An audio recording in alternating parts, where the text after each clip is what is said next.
Welcome to Watches with Dennis. Today I want to go over what are my 10 favorite releases of the 2025 Watches and Wonders show. I've tried to look through everything, and as usual, there is a lot, so I'm going to pick specific models. So if there was a series of watches, I'll try and choose a specific color, size, and so forth. Also, if a watch was revealed before Watches and Wonders, but was relatively close to the event and is featured on the Watches and Wonders website, then I am including it for consideration, since it's being featured at the show. These watches are in no particular order. Watch number 1 is the Chopard L.U.C. Quattro Mark IV. I've liked a number of Quattros, but I've never loved them. I think Chopard has made a good change up here, as I think the watch is more commercial now, and I mean that in a good way. The power reserve indicator is now on the back, and the dial is so much cleaner and is a more traditional dress watch aesthetic. It's 39 millimeters in diameter, which is smaller than before, and a reasonable 10.4 millimeters thick. And the rose gold case looks good with the dark blue frosted dial. The hands and applied indices look good, and the new movement is Geneva hallmarked and offers 9 days of power reserve. For a brand that mostly gets discussed regarding the Alpine Eagle, this was a welcome and surprising update. At $38,400 US, I think this could come down a reasonable amount on the secondary or gray markets, so I would say keep an eye out if you're interested for it in a year or two. Watch number 2 is the Tudor All-Burgundy Black Bay 58. I still need to check this watch out in person, but it was the first Watches and Wonders release this year that caught my eye, and I do have a standalone video out about it. I'm specifically picking the 5-link bracelet version, which avoids the faux rivets and complements the watch nicely. With its 39mm diameter, 11.7mm of thickness, and 65 hours of power reserve, I think this watch is extremely wearable. The burgundy bezel insert looks great with the burgundy dial, and Tudor wisely kept it simple with the silver markings. At $4,600 US, the watch is reasonably priced, and I do want to check this one out in person. I've already emailed my authorized dealer asking about being informed when they actually get this one in, but it has to be the 5-link bracelet. I am not interested in the other configurations. My watch number 3 is the Patek Philippe Calatrava 6196P-001. Hey, look, everybody, it's a Calatrava that doesn't look like it was designed by a 60-something guessing what a 20-something would want to wear. Classical and refined, this platinum-cased interpretation looks great with its salmon dial. The movement fills up the display case back well, and it feels quite appropriately sized, and being hand wind only, the 65 hours of power reserve is quite welcome here. It's a modern 38mm of diameter, and it's only 9.33mm thick, so again, for a dress watch in today's market, I think it is ideal. I do have a short video going over this release. At $47,130 US, I likely won't be seriously looking into this one and would probably choose a classical Calatrava designed in a gold case instead. But I do want to note it is a very handsome piece and was a welcome interpretation to the model line. Watch number 4 is the Oris Big Crown Pointer Date in yellow. I also did a short video on this watch. I'm one of those people that actually prefers this modern interpretation to the Big Crown Pointer Date versus what the bulk of the Oris catalog is, which is the classical design with the cathedral handset and the edged bezel and all the rest of it. The problem is they've always had the in-house movement in these new versions, and that makes them somewhat expensive for what they are. Finally, Oris has released a few models, 3 in fact, driven by the Sellita-based Oris 754 movement. It's a simple 41-hour power reserve movement, but it's also affordable. The yellow is my favorite because the modern design to the Big Crown Pointer Date can be a staid look in muted colors, and this yellow is very yellow. It has decent wrist presence at 40mm in diameter, but it's also reasonably wearable with its 12mm of thickness. It's also nice that it has applied indices, and I am interested in the H-Link bracelet version for this model. The biggest ding against the watch model is it only has 50 meters of water resistance on what otherwise looks like a sports watch. They'd have sold more if they got this up to 100 meters of water resistance, but this isn't so low as to bother me. At $2,300 US, this is approachable, but arguably still high given the base movement that the watch relies on.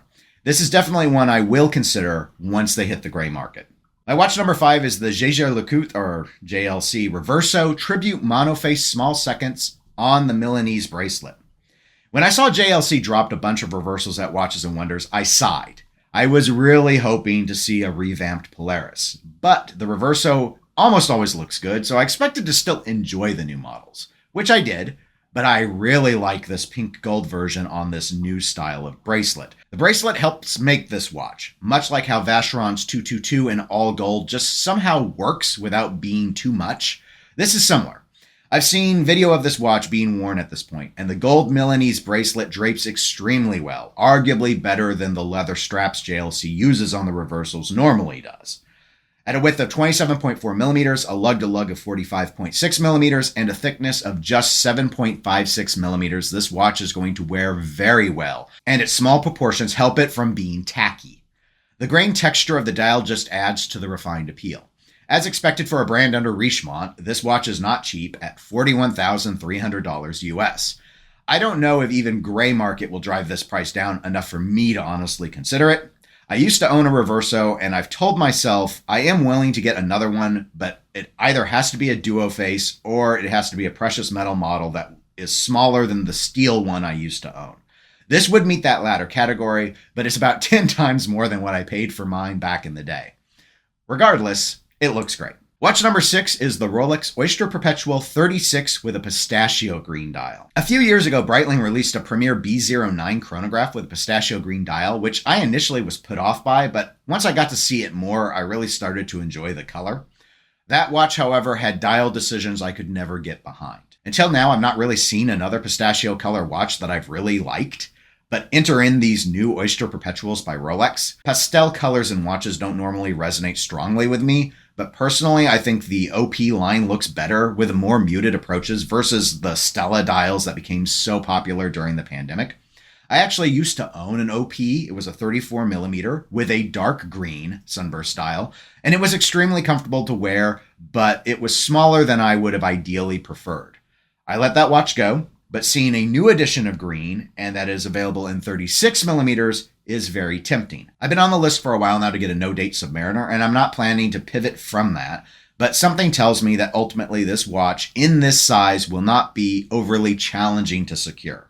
The retail price is $6,200 US, and that's low for a Rolex, but significant for a steel time-only watch. Watch number 7 is the Bremont Terra Nova Jumping Hour Bronze.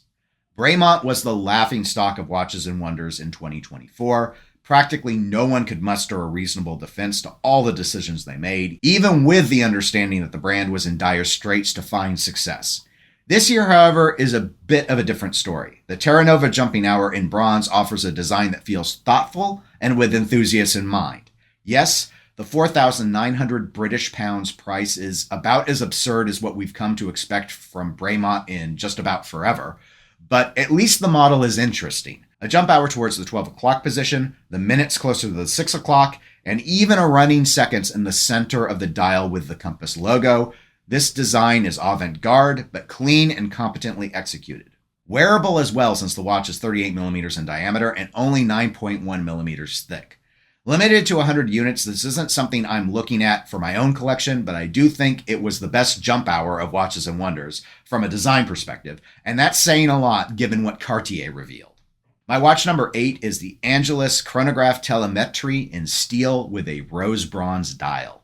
As a general rule, I am not trying to add more chronographs into my collection, but Angelus is a revived brand that always catches my eye with their tasteful vintage designs, and the Chronographe Télémètre is no exception. This is a small chronograph with a diameter of only 37 millimeters and a thickness of 9.25 millimeters, which is shockingly thin for a chronograph. It is a mono-pusher format for the complication, and it features 2 subdials at the 9 o'clock and 3 o'clock positions to provide a bicompax layout. The vintage look is further enhanced by the box sapphire crystal. There is a gold version of this watch and a steel version with a gray dial, but I actually think the version with this sort of rose bronze color looks the best.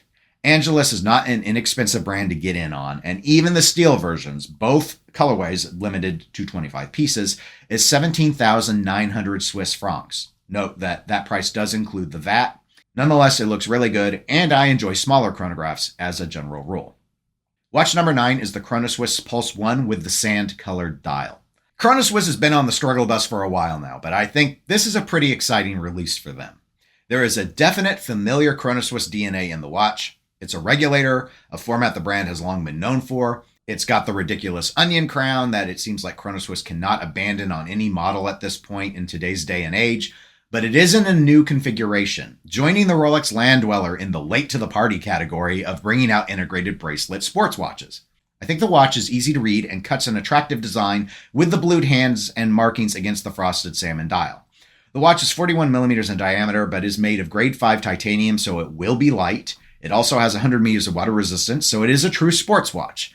Limited to just 100 units, the watch is expensive, but surprisingly modest at $13,300 US, which really is on the lower end of luxury integrated sports watches. I think this is more due to Chronoswiss's brand positioning, which isn't particularly strong. But I do think this is a good attempt to break away from the more garish designs they've been turning out recently. I remember being sorely disappointed in the models that they showed off at Watches and Wonders in 2024. And finally, my number 10 favorite watch from Watches and Wonders 2025 is the Hermès Cut Le Temps Suspendu in rose gold with an Opaline dial. Hermès has gained a lot of ground and respect with watch collectors. While I, like many, am a fan of the H08 line, I've not been particularly familiar with the Hermès Cut watches. They have a decent look to them, but I think the Le Temps Suspendu, specifically the non-bejeweled 39mm diameter rose gold version, looks really keen. From the Hermès font choice, to the small seconds at the 4 o'clock, to the handset, I think this is a very nicely balanced watch that is dripping with Hermès DNA. These are called Suspendu because there is a button to make time stop on the dial thanks to the H1912 movement. The movement keeps tracking the time, but the hands move out of the timekeeping position and up to the cut position near the 12 o'clock on the watch dial. It's a gimmick with no purpose other than to just look cool. Just like the small seconds, which runs counterclockwise to, again, just look cool. The Hermès website at the time of this recording doesn't have much detail on this watch, including what the price is. But I do find it visually interesting with an absurdly silly complication that got me looking into it far more than I ever should have. And so it makes the list. And there you have it, my 10 favorite watches from Watches and Wonders 2025. What are yours? I'd like it if you could comment those below. I'd be interested in reading them. If you enjoyed the video, please give it a like. It helps the channel out. And if you want to be notified when I have new videos, just click that subscribe button. Thank you.